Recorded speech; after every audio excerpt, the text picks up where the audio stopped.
نحمده ونصلي على رسوله الكريم اما بعد فاعوذ بالله من الشيطان الرجيم بسم الله الرحمن الرحيم رب اشرح لي صدري ويسر لي امري واحلل عقدة من لساني يفقهوا قولي آمين اللهم صل على محمد وعلى ال محمد وبارك وسلم۔ یہ یوٹیوب چینل بزم فاطمہ مع القرآن ہے، اس میں ہم قرآن مجید کا لفظی ترجمہ اور مختصر تفسیر پڑھ رہے ہیں۔ آج ہم اپنا سبق شروع کر رہے ہیں سورہ بقرہ کی آیت نمبر 208 سے۔ اعوذ باللہ من الشیطان الرجیم، پناہ مانگتی ہوں اللہ کے ساتھ شیطان مردود سے۔ بسم اللہ الرحمن الرحیم، اللہ کے نام کے ساتھ شروع جو بڑا ہی مہربان ہمیشہ ہی رحم فرمانے والا ہے۔ یا ایہا الذین آمنوا، یا ایہا یہ حرف ندا ہے، پکارنے کے لیے استعمال ہوتا ہے۔ اے الذین وہ لوگوں، آمنو جو ایمان لے آئے، تو با محاورہ ترجمہ اس کا یوں کیا جاتا ہے، اے ایمان والو، ادخلو داخل ہو جاؤ، فی السلم اسلام میں، کافتن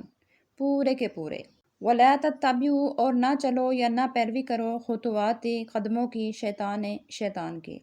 انہو یقیناً وہ شیطان، لکم تمہارا، عدو دشمن ہے، مبین کھلا۔ سلم اور سلم دونوں قرأتیں ہیں اس کی، دونوں کا معنی ہے سر تسلیم خم کرنا، غیر مشروط اطاعت کو اختیار کر لینا۔ یہاں اس سے مراد اسلام ہے۔ یہ آیت ہمیں اسلام کے مزاج سے آگاہ کر رہی ہے کہ یہ دین مستقل ضابطۂ حیات اور مکمل دستور زندگی ہے۔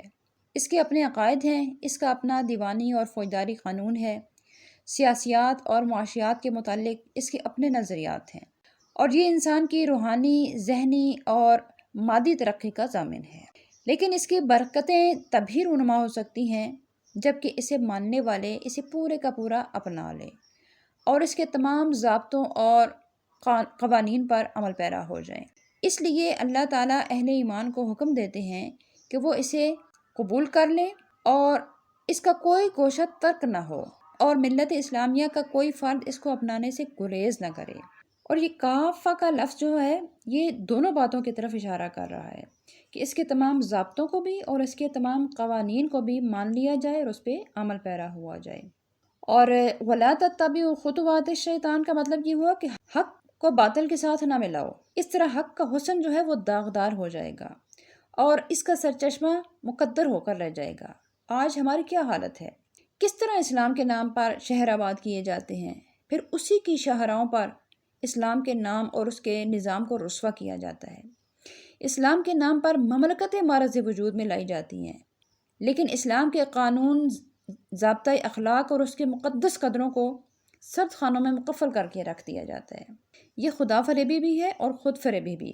کیا ابھی بھی وہ وقت نہیں آیا کہ ہم اپنے ساتھ مذاق کرنا چھوڑ دیں اور اسلام کے نام پر جو ریاستیں بنائی جاتی ہیں، جو ممالک بنائے جاتے ہیں، ان میں اسلام کے قوانین کو نافذ کیا جائے اور اسلام کے مطابق ان ریاستوں کو اور ان مملکتوں کو چلایا جائے؟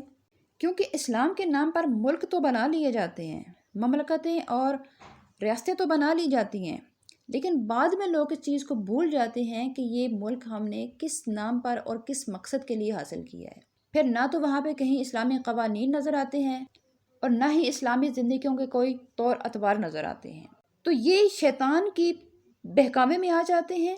اور اس کے بارے میں اللہ فرما رہا ہے کہ تم اس کے نقش قدم پہ مت چلو کیونکہ وہ تمہارا کھلا دشمن ہے۔ فَإِن پھر اگر تم پھسلنے لگو، من بعد ما اس کے جاءتکم کہ آ چکی تمہارے پاس، بینات روشن دلیلیں، فَاعْلَمُوا تو جان لو، ان اللہ بے شک اللہ تعالیٰ، عزیز بڑا غلبے والا، حکیم بڑا حکمت والا ہے۔ یعنی اگر تم نے ایسا کام کیا کہ ریاست اللہ کے نام پر اور اسلام کے نام پر لے کے پھر ان میں کرتوت کچھ اور شروع کر دیے، تو یاد رکھو کہ اللہ تعالیٰ تم سے اس کا انتقام لے گا۔ وہ عزیز ہے، سب پر غالب ہے، کوئی اس کے حکمت کے سامنے دم نہیں مار سکتا، لیکن اس کا ہر فعل حکمت پر مبنی ہوا کرتا ہے۔ اگر اس کی حکمت کا تقاضا یہ ہوا کہ اس سرکش کو ابھی ڈھیل دے دینی چاہیے، تو اسے وہ فوراً نہیں پکڑ لے گا، بلکہ اسے ڈھیل دے دی جاتی ہے۔ اسی لیے اس میں عزیز کے ساتھ اس میں حکیم کا ذکر بھی آیا کہ وہ غلبے والا ضرور ہے، لیکن وہ حکمت کے تحت یا ڈھیل دیتا ہے یا سرزنش کرتا ہے۔ حل نہیں، ینظرون وہ انتظار کر رہے، الا مگر ان یہ کہ یاتیا آ جائے، ہم ان کے پاس، اللہ کا عذاب، فی ظلل چھائے ہوئے، من الغمام بادلوں میں، والملائکۃ یا فرشتے آ جائیں، وقضی اور فیصلہ کر دیا جائے، امرو ان کے کام کا، وَإِلَى اللَّهِ اور اللہ ہی کی طرف ترجعوا لوٹائے جائیں گے امور تمام معاملات یا تمام کام۔ اس آیت کے اندر بظاہر آنے کی نسبت اللہ تعالیٰ کی طرف کی جا رہی ہے، لیکن آنا جسم کی صفتیں ہیں اور اللہ تعالیٰ جسم اور اس کی صفتوں سے پاک اور منزہ ہے۔ اس کے متعلق علماء سلف کی متفقہ رائے تو یہ ہے کہ ایسی تمام آیات جو ہیں یہ متشابہات سے ہیں اور ان کا حقیقی مفہوم اللہ اور اس کا رسول ہی بہتر جانتے ہیں۔ ہمیں اس کے متعلق سکوت اختیار کرنا چاہیے یا پھر کوئی ایسا اس کا معنی کر لینا چاہیے کہ جس میں کوئی شکوک و شبہات نہ پائے جائیں۔ جیسے اب یہاں میں نے معنی کر دیا، لفظی ترجمہ تو اس کا یوں ہے کہ وہ نہیں انتظار کر رہے مگر اس بات کا کہ آئے ان کے پاس اللہ۔ اب اللہ تعالیٰ جسم کے ساتھ تو آنے سے رہا، اب اللہ تعالیٰ جسم کے ساتھ تو نہیں آتا کیونکہ اس کے لیے جسم کا مالنا جو ہے یہ حرام ہے۔ تو اللہ کیسی آئے؟ یعنی اللہ کا عذاب آ جائے، فی ظلل من الغمام، چھائے ہوئے بادلوں کی صورت میں یا فرشتوں کی صورت میں، کہ ان کے کام کا فیصلہ ہی کر دیا جائے اور پھر تمام امور جو ہیں انہوں نے اللہ ہی کی طرف لوٹ کر جانا ہے۔ سل پوچھئے آپ بنی اسرائیل سے، کم کتنی ہی، آتیناہم دی ہیں ہم نے ان کو، من آیت نشانیاں، بینات کھلی، ومن اور جو قوم بدل ڈالے نعمت اللہ کی نعمت کو، من بعد ما بعد اس کے، جاءت ہو کہ آ چکی ہے اس کے پاس یا مل چکی ہے اس کو، فإن اللہ تو یقیناً اللہ تعالیٰ شدید سخت عقاب عذاب دینے والا ہے۔ یعنی مسلمان کو جو عزت اور امانت سونپی جا رہی تھی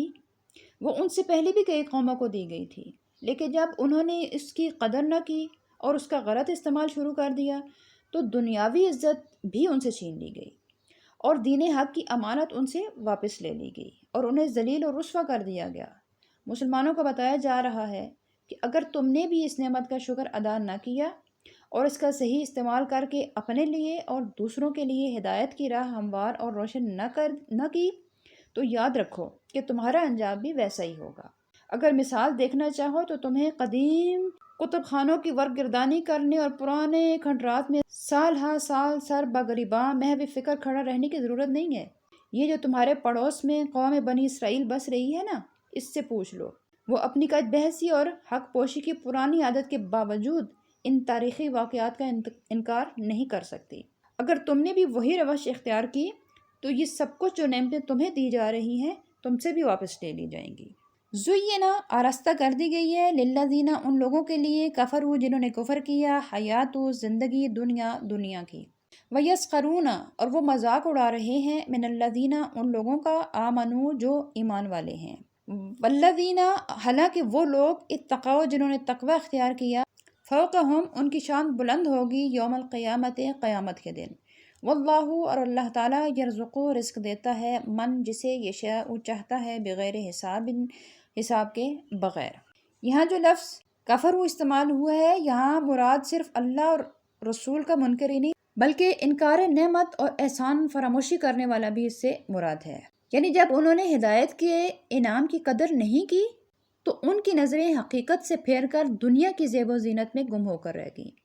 اور وہ الٹا ان لوگوں کا مذاق اڑانے لگ گئے جو حق کی خاطر زندگی کی ساری عشرتوں سے دستبردار ہو کر افلاس اور تنگی پر قانے ہو گئے تھے۔ ایک قیامت کے دن جب حقیقت سے پردہ اٹھے گا تو پتہ چلے گا کہ یہ مسکین لوگ جنہیں تم حقیر سمجھتے تھے یہ مالک حقیقی کے نزدیک کتنی عزت و کرامت کے مستحق ہیں، اور وہ لوگ اپنی وافر دولت، ساز و سامان اور جاہ و جلال کو دیکھ کر دل میں یہ سوچنے لگتے ہیں کہ ہم پر ہی اللہ کی نظر عنایت ہے، ہم ہی وہ لوگ ہیں جن کو اللہ نے اپنے فضل و کرم کے لیے چن لیا ہے۔ انہیں بتایا جا رہا ہے کہ دولت کی کثرت مقبولیت اور قرب خداوندی کی دلیل نہیں ہوا کرتی، رزق کی کمی بیشی گمراہی اور ہدایت کا معیار نہیں ہے۔ اپنے دل کی گہرائیوں میں نظر ڈالو، اپنے اعمال کا جائزہ لو، تمہیں حقیقت روز روشن کی طرح دکھائی دینے لگے گی اور تمہیں پتہ چلے گا کہ درجات کی بلندی کے اعتبار سے اوپر کون ہے، تم ہو یا وہ متقی لوگ جنہوں نے ایمان کی خاطر، جنہوں نے اسلام کی خاطر اپنا سب کچھ قربان کر دیا۔ آج کے لیے اتنا ہی، انشاءاللہ اگلے سبق کے ساتھ اپنی اگلی ویڈیو میں دوبارہ آپ کی خدمت میں حاضر ہوں گے۔ تب تک کے لیے اجازت، السلام علیکم ورحمۃ اللہ وبرکاتہ۔